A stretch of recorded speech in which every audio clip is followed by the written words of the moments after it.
नमस्कार, मैं doctor Rupa Mangalani, associate professor political science department में। हमारा आज का टॉपिक है उत्तर व्यवहारवाद के आधारभूत लक्षण। तो डेविड ईस्टन के ने उत्तर व्यवहारवाद के आधारभूत लक्षण बताए हैं। हम व्यवहारवाद पढ़ चुके हैं और हम जानते हैं कि व्यवहारवाद का प्रतिपादन डेविड ईस्टन ने किया। उन्हीं डेविड ईस्टन ने जिन्होंने द्वितीय विश्व युद्ध के बाद व्यवहारवाद का प्रतिपादन किया था, उन्होंने 1969 तक आते आते व्यवहारवाद की सीमाएं बताते हुए उत्तर व्यवहारवाद का प्रतिपादन किया। तो हम अब तक उत्तर व्यवहारवाद क्या है, उत्तर व्यवहारवाद का अर्थ, उत्तर व्यवहारवाद की क्यों उसका उदय हुआ, ये हम पढ़ चुके हैं। और हम आज देखेंगे कि डेविड ईस्टन ने उत्तर व्यवहारवाद के कौन से लक्षण बताए हैं। तो डेविड ईस्टन के द्वारा उत्तर व्यवहारवाद के दो मुख्य लक्षण बताए गए हैं: शोध की सार्थकता या प्रासंगिकता और क्रियानिष्ठता या कर्म। डेविड ईस्टन ने उत्तर व्यवहारवाद को 7 मान्यताओं या विशेषताओं का उल्लेख किया है। इस प्रकार वो जो है प्रासंगिकता का सिद्धांत कहते हैं, इसको क्रेडो ऑफ रिलेवेंस कहते हैं इन सिद्धांतों को। तो आइए इन 7 सिद्धांतों को देखते हैं। तो पहला है प्रविधि से पूर्व सार। उत्तर व्यवहारवादियों का ये कहना है कि व्यवहारवाद तकनीक और तथ्यों पर ज़्यादा बल देते हैं और सार या विषय वस्तु की जो है उपेक्षा करते हैं। उत्तर व्यवहारवादी मानते हैं कि तथ्य और तकनीक दोनों साथ साथ चलते हैं और दोनों का प्रयोग किया जाना चाहिए। तो पहले हम 7 विशेषताओं को देखेंगे और उसके बाद सारी विशेषताओं का सार करेंगे। तो पहली विशेषता है प्रविधि से पूर्व सार। दूसरा, सामाजिक परिवर्तन पर बल। तीसरा, समस्याओं के विश्वसनीय निदान की आवश्यकता। चौथा, मूल्यों की महत्वपूर्ण भूमिका। पांचवा, बुद्धिजीवियों की भूमिका। छठा, कर्मनिष्ठ विज्ञान। और सातवां, व्यवसाय का राजनीतिकरण। तो आइए इसे विस्तार से देखें। तो उत्तर व्यवहारवादियों का ये कहना है कि व्यवहारवादी तकनीक को तथ्यों के ऊपर मान्यता देते हैं और उत्तर व्यवहारवादी ये मानते हैं कि तथ्य और तकनीक दोनों का साथ साथ प्रयोग किया जा सकता है। वो कहते हैं कि व्यवहारवादियों का नारा था कि अस्पष्ट होना जितना बुरा था, गलत होना उतना नहीं, लेकिन उत्तर व्यवहारवादियों ने इसका विपरीत नारा दिया। मैं फिर से बताती हूँ कि व्यवहारवादियों का नारा था अस्पष्ट होना जितना बुरा था, गलत होना उतना नहीं। It was better to be wrong than vague, ये कहना था व्यवहारवादियों का। तो उत्तर व्यवहारवादियों ने इसके विपरीत नारा दिया। उन्होंने कहा कि अप्रासंगिक सुनिश्चितता से अस्पष्ट होना कम बुरा है। It was better to be vague than non relative precision. तो जितनी भी रिसर्च है वो रिलेवेंट होनी चाहिए, ऐसा कहना है उत्तर व्यवहारवादियों का। दूसरी बात, उत्तर व्यवहारवादी सामाजिक परिवर्तन पर बल देते हैं। व्यवहारवाद में मामूली परिवर्तनों से संबंधित रूढ़िवादी विचारधारा छुपी हुई है। उत्तर व्यवहारवाद कहते हैं कि व्यापक मूल्यों के संदर्भ में परिवर्तन होने चाहिए। जाने अनजाने व्यवहारवादी परिवर्तन विरोधी हो जाते हैं, लेकिन उत्तर व्यवहारवाद ने व्यापक सामाजिक परिवर्तन पर बल दिया है। तो इस प्रकार व्यवहारवादी राजनीति विज्ञान में सामाजिक रूढ़िवादिता की विचारधारा का रूप ले लेते हैं। धीमी गति से होने वाले परिवर्तनों की वहाँ कोई गुंजाइश नहीं है, लेकिन उत्तर व्यवहारवाद ने व्यापक परिवर्तन किया है। तीसरी बात, समस्याओं के विश्वसनीय निदान की आवश्यकता है। उत्तर व्यवहारवाद की समस्याओं के समाधान की आवश्यकता पर बल देते हैं। उनके अनुसार जो है मूर्तिकरण, अमूर्तीकरण, विश्लेषण, विशिष्ट शब्दावली के विकास में कम रुचि ली जानी चाहिए, बल्कि मानव जाति की आवश्यकताओं की पूर्ति और संकटों का समाधान में ज़्यादा बल दिया जाना चाहिए। तो उत्तर व्यवहारवादी जो है वो, एक और महत्वपूर्ण बात है कि उत्तर व्यवहारवादी ने बुद्धिजीवियों की भूमिका को भी स्वीकार किया है। वो कहते हैं कि राजनीति वैज्ञानिक बुद्धिजीवी होने के नाते मानवीय मूल्यों के प्रति प्रतिबद्ध रहें और मानवीय मूल्यों के संरक्षण में ज़्यादा कार्य करें। सबसे महत्वपूर्ण है कि उत्तर व्यवहारवादी और व्यवहारवादियों में ये अंतर है कि उत्तर व्यवहारवादी मूल्यों की महत्वपूर्ण भूमिका को मानते हैं।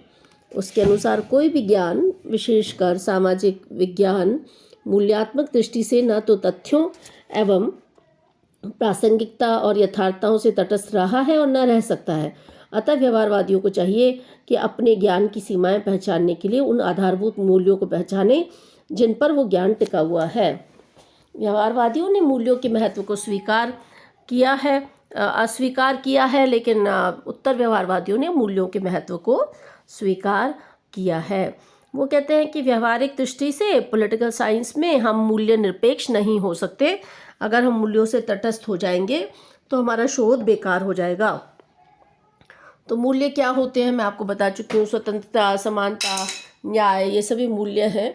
तो उत्तर व्यवहारवादी कहते हैं कि मूल्यों पर हमें ध्यान देना चाहिए और मूल्यों का भी उतना ही महत्व है। तो ये उत्तर व्यवहारवादियों का कहना है। तो मैंने बताया कि उत्तर व्यवहारवादियों ने बुद्धिजीवियों की भूमिका को भी समर्थन किया है। वो कहते हैं कि राजनीति विज्ञान में सभ्यता के संरक्षण के लिए आवश्यक है कि बुद्धिजीवी आगे आएं। जितने भी शोध हों वो ऐसे हों जो कि राजनीतिक समस्याओं का समाधान करें। शोध हवा में नहीं हो और शोध केवल जड़ नहीं हो। शोध कैसे होनी चाहिए? परिवर्तन उन्मुखी होनी चाहिए। और बुद्धिजीवी आएँ और अपनी समस्याओं का समाधान करें। तकनीक और इन सब चीज़ों के नाते जो है समस्याओं का समाधान करें, ऐसा उत्तर व्यवहारवादियों का मानना है। दूसरी बात यह है कि उत्तर व्यवहारवादी जो है सबसे इम्पॉर्टेंट है कि वो कर्मनिष्ठ विज्ञान था। कर्मनिष्ठ विज्ञान, कर्म पर बल देते हैं। उनका ये कहना है कि राजनीतिक विषयों के अध्ययनकर्ता को समाज के पुनर्निर्माण में काम करना चाहिए। शोध व्यवहारिक होना चाहिए, ज्ञान व्यवहारिक होना चाहिए। वो ये मानते हैं कि ज्ञान का जो है प्रयोग कैसा होना चाहिए? क्रियात्मक होना चाहिए। डेविड ईस्टन कहते हैं कि जानने का अर्थ है कार्य करने का उत्तरदायित्व अपने हाथों में लेना और कार्यरत होने का अर्थ है समाज के पुनर्निर्माण में स्वयं को लगा देना। उत्तर व्यवहारवादियों की मांग है कि चिंतनाउन्मुख ज्ञान के स्थान पर प्रत्येक शोधकर्ता को ऐसा शोध करना चाहिए जिसका समसामयिक समस्याओं के सुलझाने में योगदान हो। अतः राजनीति विज्ञान को मनन विज्ञान के स्थान पर कार्य विज्ञान बनना चाहिए, एक्शन साइंस बनना चाहिए, ऐसा उत्तर व्यवहारवादी मानते हैं। उत्तर व्यवहारवादी जो है इसके अलावा व्यवसाय के राजनीतिकरण पे बल देते हैं। वो बोलते हैं कि वैज्ञानिकों को तटस्थ रहने में गर्व अनुभव करते थे व्यवहारवादी। वो कहते हैं नहीं, राजनीति विज्ञान में जो है उसकी मान्यता है राजनीति शास्त्रियों को समाज में सकारात्मक भूमिका अदा करनी चाहिए, तटस्थ नहीं, जिससे समाज के उद्देश्यों का समाज को सुव्यवस्थित किया जा सके, उसकी समस्याओं का समाधान किया जा सके।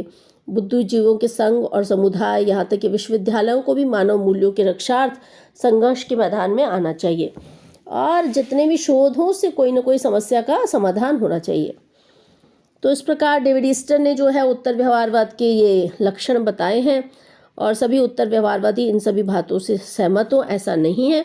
उसने तो इस आधार पर कुछ मूल मान्यताएं उत्तर व्यवहारवाद की बताई हैं। डेविड ईस्टन ये कहते हैं कि हमें यह नहीं सोचना चाहिए कि इससे व्यवहारवाद का कोई विरोध है या खतरा है, बल्कि वो कहते हैं कि उत्तर व्यवहारवाद तो व्यवहारवाद की विस्तार प्रक्रिया है जो वर्तमान युग की असाधारण समस्याओं से उसके अभाव का और उसके समाधान करती है।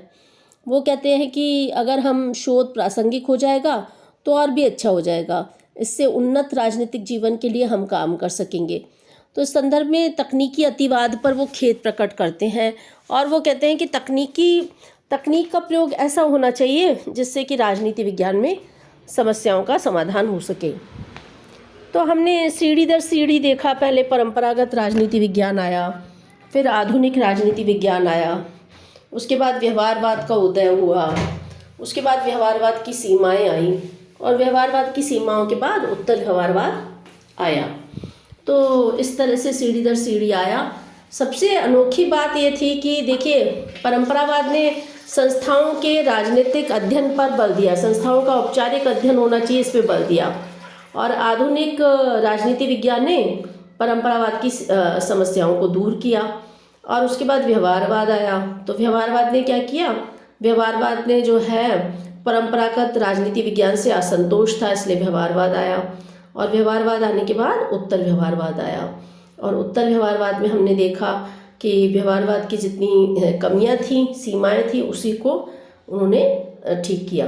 तो वही व्यक्ति, वही विचारक, डेविड ईस्टन वही विचारक थे जिन्होंने व्यवहारवाद को जोर शोर से एक तरह से उसका स्वरूप की रचना की, उसका बताया कि कैसा रूप होना चाहिए। उन्होंने फिर बाद में चल के उत्तर व्यवहारवाद का प्रतिपादन किया था। तो इस प्रकार हमने देखा कि व्यवहारवाद और उत्तर व्यवहारवाद का संबंध है। एक बात आपको समझनी होगी कि जो उत्तर व्यवहारवाद है वो परंपरावाद नहीं है। उत्तर व्यवहारवाद व्यवहारवाद की ही कमियों को दूर करता है। कई लोग ये सोचते हैं कि पहले परंपरावाद आया, फिर आधुनिकवाद दृष्टिकोण आया राजनीति विज्ञान का, फिर व्यवहारवाद आया और व्यवहारवाद के बाद उत्तर व्यवहारवाद आया। तो उत्तर व्यवहारवाद जो है वो एक कदम आगे है ना। वो उत्तर व्यवहारवाद जो है वो व्यवहारवाद का विरोध नहीं है।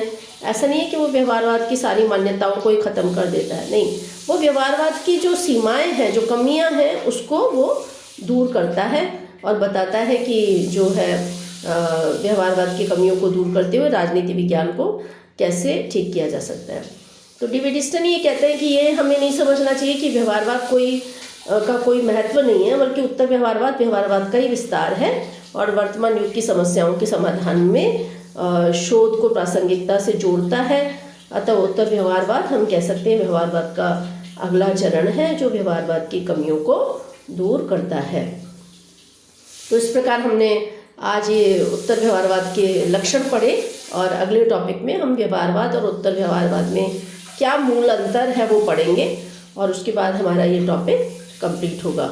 तो आप इसके नोट्स बनाएं, अपने और अपने परिवार के स्वास्थ्य का ध्यान रखें। शुभकामनाएं।